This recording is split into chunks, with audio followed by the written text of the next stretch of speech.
22 বছর আগে তিনি ছিলেন ইরানে নিষিদ্ধ। আজ কান চলচ্চিত্র উৎসবের মঞ্চে দাঁড়িয়ে তার হাতে পৃথিবীর সবচেয়ে সম্মানজনক সিনেমা পুরস্কার কানের স্বর্ণপাম। তিনি ইরানি পরিচালক জাফর পানাহি, একজন পরিচালক যিনি কারাবন্দী থেকেও ছবি বানিয়েছেন, যিনি নিষেধাজ্ঞার মধ্যেও নিজের কণ্ঠস্বর থামাননি। আর এবার তার নতুন চলচ্চিত্র ইট ওয়াজ জাস্ট অ্যান অ্যাক্সিডেন্ট জয় করেছে ৭৮তম কান চলচ্চিত্র উৎসবের সর্বোচ্চ পুরস্কার। ছবিটি একটি রাজনৈতিক থ্রিলার, কিন্তু এর গভীরে রয়েছে এক জাতির চাপা ক্রন্দন, এক শিল্পীর নীরব প্রতিবাদ।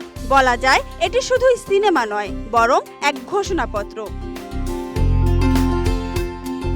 ২০১০ সালে পানাহিকে ২০ বছর সিনেমা নির্মাণে নিষেধাজ্ঞা দেয় ইরান সরকার। তবুও তিনি থেমে থাকেননি। বাড়ির ভেতরে, গাড়ির ভেতরে যেভাবেই হোক তিনি সিনেমা বানিয়েছেন। সেসব ছবি গোপনে পাঠানো হতো বিদেশি উৎসবে। এবার তিনি নিজেই হাজির হয়েছেন কান উৎসবে। পুরস্কার হাতে নিয়ে বললেন, সব মতভেদ ভুলে আমরা এক হই।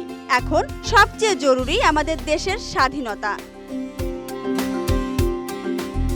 এ বক্তব্য শুধু এক নির্মাতার নয়, এটি একটি দেশের জনগণের হৃদয়ের ধ্বনি, যারা মুক্তি চায়, কণ্ঠস্বর চায়, আর চায় বিশ্ব যেন শোনে তাদের কথা।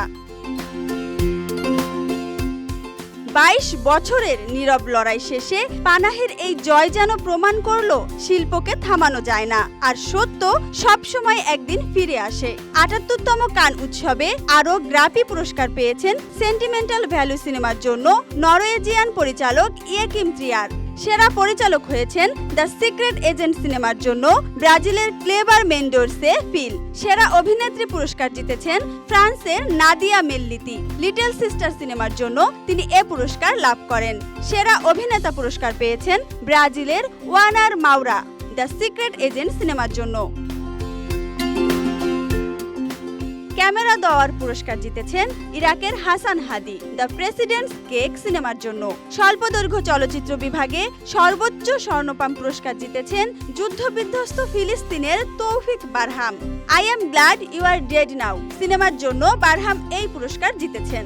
এছাড়াও আসার তেরিগা পুরস্কার জিতেছে the mysterious gauge of the Flamengo cinema. Dhaka express desk report.